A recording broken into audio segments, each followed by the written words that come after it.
नमस्कार, बुलेटिन में स्वागत है आपका और मैं हूं आपके साथ जागृति खंतवाल। बुलेटिन का आगाज करेंगे खबरों के साथ, जहां उत्तर प्रदेश के विकास को रफ्तार देते हुए मुख्यमंत्री योगी आदित्यनाथ ने बरेली को करोड़ों की सौगात दी है। दरअसल विकसित भारत संकल्प यात्रा के अवसर पर मुख्यमंत्री योगी आदित्यनाथ ने बरेली को 3,400 करोड़ से भी ज्यादा के विकास कार्यों को सौगात दी है।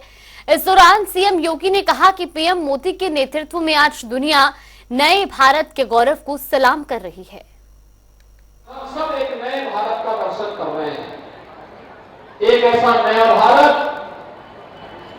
जो वैश्विक स्तर पर जब चलता है तो दुनिया उसका अनुसरण करती है। एक ऐसा भारत जिस पर आज पूरी दुनिया गौरव की अनुभूति करती है, जो भारत की 140 करोड़ की आबादी के गौरव को बढ़ाता है, उनके सम्मान को बढ़ाता है। तो देश के अंदर सुरक्षित हुआ भारत। आज प्रधानमंत्री मोदी जी के नेतृत्व में पूरा भारत अपने आप को सुरक्षित महसूस करता है। विकास की योजनाओं का लाभ बिना भेदभाव के, और विकास की भी बड़ी बड़ी योजनाएं, हाईवे, रेलवे, अत्याधुनिक एयरपोर्ट, आईआईटी, आईआईएम, एम्स जैसे संस्थान आज भारत को नई पहचान दे रहे हैं। स्मार्ट सिटी की परियोजना हो या हर घर नल की परियोजना, आज तो विकास की इतनी सारी योजनाएं हैं कि जहां भारत के इस नए भारत के दर्शन करते हुए पूरी दुनिया इनसे अभिभूत है, वहीं गरीब कल्याणकारी योजनाओं के भी एक नए मानक इस नए भारत में स्थापित किए हैं। समाजवादी पार्टी के राष्ट्रीय महासचिव स्वामी प्रसाद मौर्य अपने विवादित बयानों की वजह से आए दिन चर्चा में बने रहते हैं। अब उन्होंने कार सेवकों पर विवादित टिप्पणी दी है। उन्होंने कहा कि तत्कालीन मुख्यमंत्री मुलायम सिंह यादव ने कार सेवकों पर गोलियां चलवाकर अपना कर्तव्य निभाया है। साथ ही उन्होंने कार सेवकों को अराजक तत्व करार दिया। हमारे बहुत अच्छे साथी रहे हैं, और जिसमें अयोध्या में राम मंदिर पर घटना घटी थी, वहां पर बिना किसी न्यायपालिका के निर्देश के, बिना किसी प्रशासनिक आदेश के बड़े पैमाने पर अराजक तत्वों ने जो तोड़फोड़ की थी, तत्कालीन सरकार ने संविधान की रक्षा के लिए, कानून की रक्षा के लिए, अमन चैन का कायम रखने के लिए उस समय जो गोली चलवाई थी, वह सरकार का अपना कर्तव्य था। सरकार ने अपना कर्तव्य निभाया था। रही बात एसपी सिंह बघेल भी उस समय समाजवादी पार्टी में थे, जिस समय की वो बात कर रहे हैं वो भी समाजवादी पार्टी में थे, जिस समय अयोध्या वाला प्रकरण चला था, इसलिए उनको नहीं बोलना चाहिए। एक बार फिर समाजवादी पार्टी के स्वामी के ज्ञान पर घमासान मचा हुआ है। कार सेवकों को लेकर स्वामी प्रसाद मौर्य की विवादित टिप्पणी के बाद बीजेपी प्रवक्ता अवनीश त्यागी ने सपा सुप्रीमो अखिलेश यादव पर निशाना साधा है। प्रसाद मौर्य का ये जो बयान है, ये एक साजिश का हिस्सा दिख रहा है। समाजवादी पार्टी एक वर्ग विशेष की वोटों को खुश करने के लिए या उनको अपने से जोड़े रखने के लिए इस तरह की ओछी हरकतें कर रही है, जिसका अब कोई मतलब नहीं रह गया। आज राम में वातावरण है। 22 जनवरी रामलला की मूर्ति की प्राण प्रतिष्ठा होने जा रही है। पूरा विश्व राम में है। सभी वर्गों के लोग राम भक्ति में जुटे हैं। ऐसे में स्वामी प्रसाद मौर्य बयान देकर माहौल खराब करना चाहते हैं, केवल तुष्टीकरण की नीतियों को बढ़ावा देना चाहते हैं, और निश्चित रूप से इसके पीछे अखिलेश यादव हैं। अखिलेश यादव के इशारे पे ये सब कुछ हो रहा है।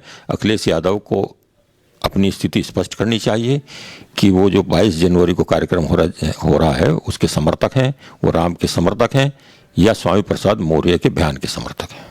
एक तरफ भव्य राम मंदिर में प्राण प्रतिष्ठा की तैयारी चल रही है, तो दूसरी तरफ समाजवादी पार्टी के महासचिव स्वामी प्रसाद मौर्य एक बार फिर अपने बयानों को लेकर चर्चाओं में हैं। उन्होंने कहा कि 1992 में कार सेवकों पे गोली चलाने का जो फैसला मुलायम सिंह यादव की तरफ से दिया गया, वो कहीं ना कहीं कानूनी व्यवस्था के मद्देनजर सही था। इस बयान के बाद अब राजनीतिक गलियारों में स्वामी प्रसाद मौर्य एक बार फिर चर्चाओं में है।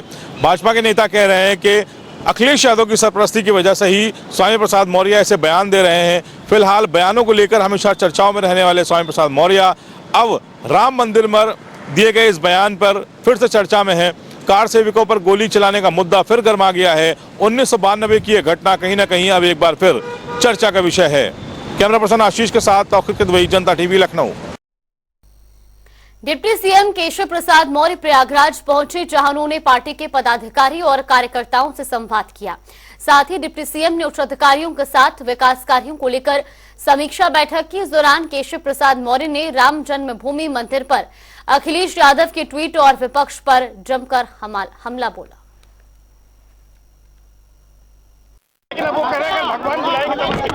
भगवान श्री राम जी से प्रार्थना है कि ऐसे लोगों को सद्बुद्धि दे, लेकिन जाकी रही भावना जैसी प्रभु मूरत देखी तीर तैसी।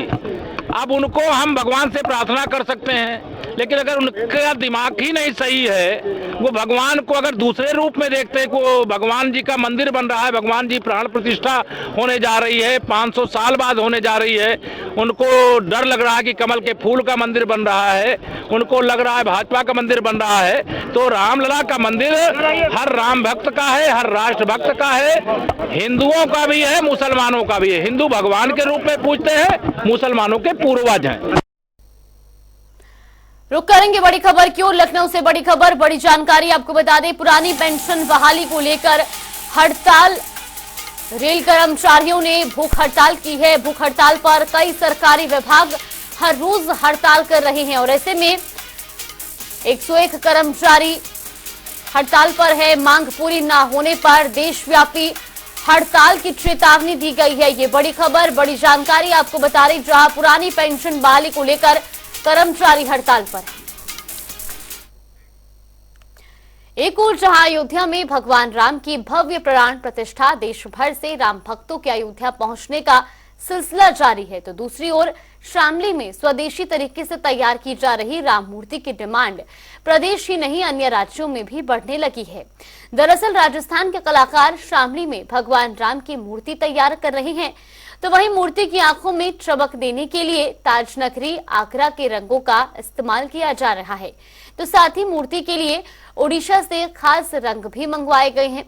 वहीं श्री राम दरबार की डिमांड भी लगातार बढ़ती ही जा रही है और ये तस्वीरें भी आपको दिखा रहे हैं शामली की।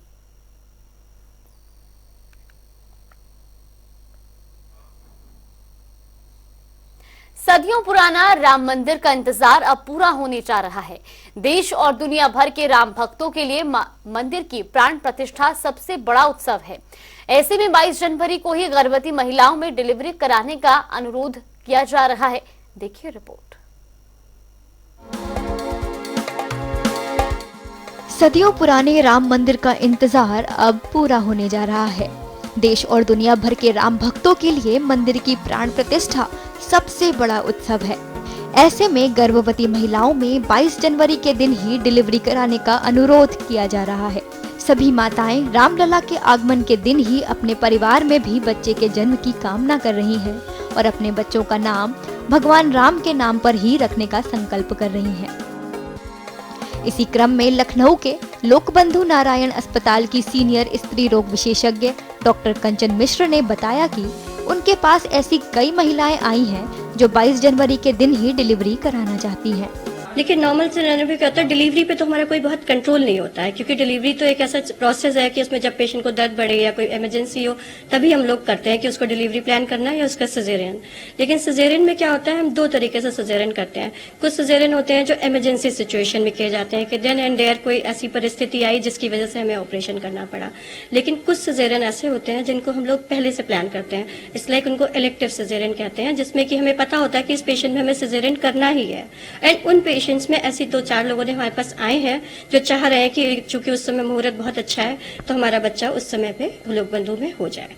तो हम लोग कोशिश करेंगे, अगर उनका ड्यू डेट है और उनके फीस बाकी रिपोर्ट्स ओके हैं, सब कुछ ठीक है, तो हम कुछ पेशेंट्स का कर भी सकते हैं उस समय पे। वहीं हॉस्पिटल के मेडिकल सुपरिटेंडेंट अजय कुमार त्रिपाठी ने बताया कि कई महिलाओं द्वारा इस दिन डिलीवरी कराने की जानकारी ली गई है, लेकिन हम उन्हीं की डिलीवरी करेंगे जिनकी संभव होगी।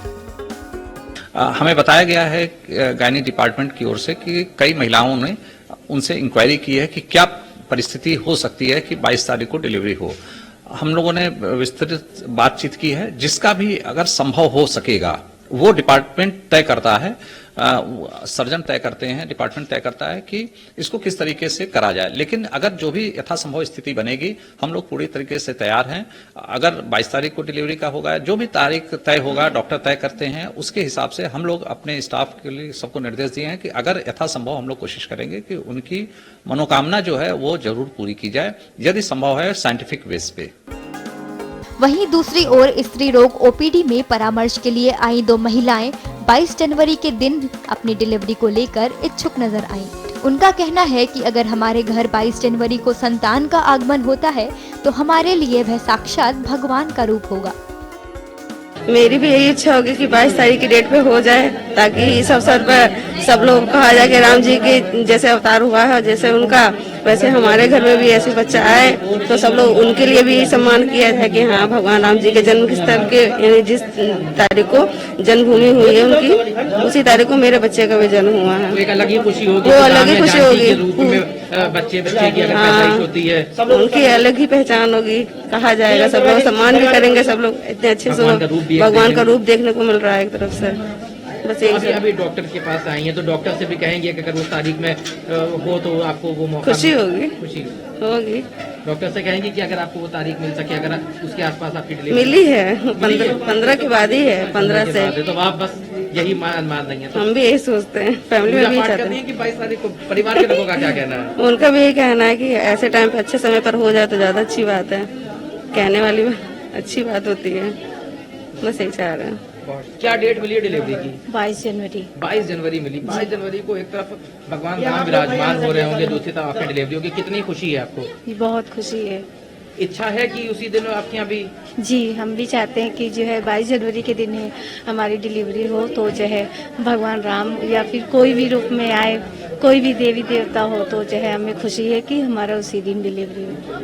बिल्कुल देवता के समान उसको, बच्चे को भी रखा जाएगा। सब लोग परिवार के लोग कितना इससे खुश है, क्योंकि हर आदमी अयोध्या में, कुछ लोग नहीं जा पा रहे तो लोग आपके पास आ जाएंगे। तो सब लोग बहुत खुश हैं कि जो है भगवान करे उसी दिन डिलीवरी हो, कि जो है हमारे घर भगवान राम का जो है दर्शन हो जाए। आगामी 22 जनवरी के दिन प्रधानमंत्री नरेंद्र मोदी द्वारा अयोध्या राम मंदिर की प्राण प्रतिष्ठा की जाएगी, जिसके चलते अयोध्या में सभी प्रकार के इंतजाम कर लिए गए हैं। 22 जनवरी को होने वाली रामलला की प्राण प्रतिष्ठा को लेकर सभी काफी उत्साहित हैं और बढ़ चढ़कर अपनी भक्ति और श्रद्धा प्रभु श्री राम के चरणों में अर्पित कर रहे हैं। ऐसी ही भक्ति की मिसाल सामने आई दिल्ली के गीतानगर कॉलोनी से, जहां राम भक्तों ने भगवान हनुमान की भव्य और विशाल 51 फीट ऊंची मूर्ति तैयार की है। ये रिपोर्ट देखिए।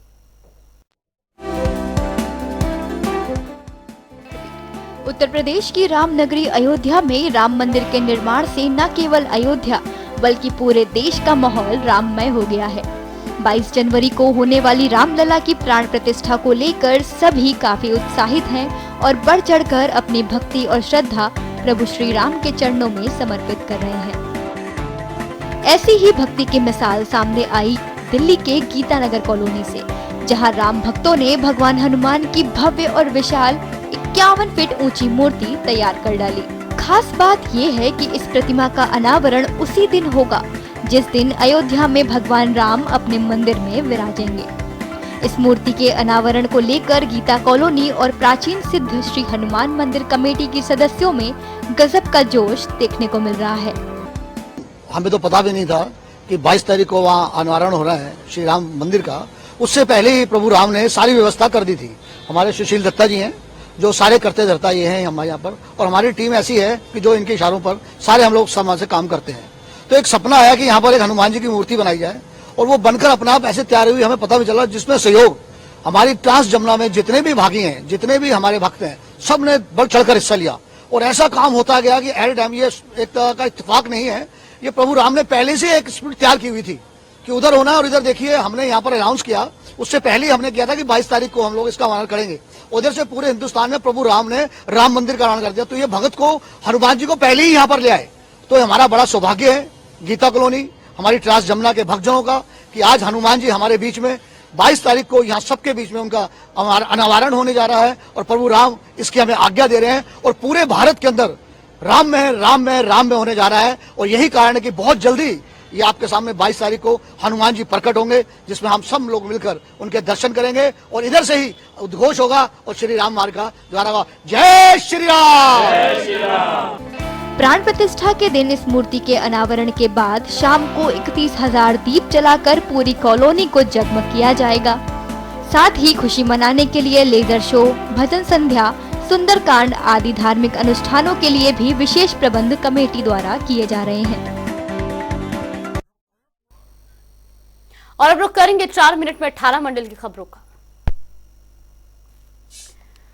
अलीगढ़ में रिक्शा चालकों ने नगर निगम के खिलाफ किया प्रदर्शन। नगर निगम पर वसूली करने का लगाया आरोप। थाना सिविल लाइन क्षेत्र नगर निगम का मामला। देवरिया में रोड किनारे मिला महिला को शव। सूचना मिलने पर मौके पर पहुंची पुलिस ने शव को पोस्टमार्टम के लिए भेजा। मुजफ्फरनगर में 2 लूट की घटना से मचा हड़कंप। विरोध करने पर पीड़ित को पीटा। मामले की जांच में जुटी पुलिस। मुजफ्फरनगर में एसडीएम नरेंद्र बहादुर सिंह ने किया अस्पताल का निरीक्षण। रैन बसेरे में अव्यवस्था मिलने पर स्टाफ को फटकार। जल्द से जल्द व्यवस्थाएं बनाने के दिए निर्देश। लखनऊ के मोहनलालगंज में लगाई गई ईवीएम मशीन की डमी। लोगों को वोट डालने के लिए किया जा रहा जागरूक। इटावा कचहरी परिसर में ईवीएम जागरूकता केंद्र की शुरुआत। सभी राजनीतिक दलों को किया गया आमंत्रित। आचार संहिता लागू होने तक जारी रहेगा कार्यक्रम। बागपत में श्रमिक एसोसिएशन के पदाधिकारी पहुंचे कलेक्ट्रेट ऑफिस। साप्ताहिक मार्केट बंदी के आदेशों को लागू करवाने की रखी मांग। न्यूनतम मजदूरी तय करने का भी किया सख्त। अलीगढ़ में लोकदल सुनील गुट ने निकाली किसान सम्मान यात्रा। किसानों की मांग को लेकर किया प्रदर्शन। सरकार पर जमकर बोला हमला। अलीगढ़ में श्री राम जी का होर्डिंग फाड़ने पर हंगामा। हिंदूवादी संगठन कर रही प्रदर्शन। सेंटर पॉइंट चौराहे पर लगाया जाम। होर्डिंग फाड़ने वाले आरोपियों के खिलाफ कार्रवाई की कर रही मांग। कानपुर देहात में फर्जी अधिकारियों का गैंग सक्रिय। सरकारी बुलेरो सहित युवक गिरफ्तार। फर्जी अधिकारी बंद जिले में कर रहा था वसूली। संत कबीर नगर में बीएचयू की घटना के विरोध में कांग्रेस का प्रदर्शन। प्रदेश अध्यक्ष को फर्जी मुकदमे में फंसाने का जताया आरोप। डीएम को सौंपा ज्ञापन। वाराणसी में बेटे ने की पिता की अंतिम इच्छा पूरी। मणिकर्णिका घाट पर पिता की चिता पर चढ़ाई शराब और बीड़ी। बेटे ने कहा पिता की कोई इच्छा न रही अधूरी। हरदोई में ज्वेलर्स की दुकान में चोरी लाखों की जेवरात पर किया हादसा। शामली में दर्दनाक सड़क हादसा। अनियंत्रित होकर कार में गिरा ट्रक। मौके पर पहुंची पुलिस। सदर कोतवाली क्षेत्र के काबट डॉट के पास का मामला। चलिए बुलेटिन में फिलहाल के लिए बस इतना ही। आप रुकते हैं छोटे से ब्रेक के लिए।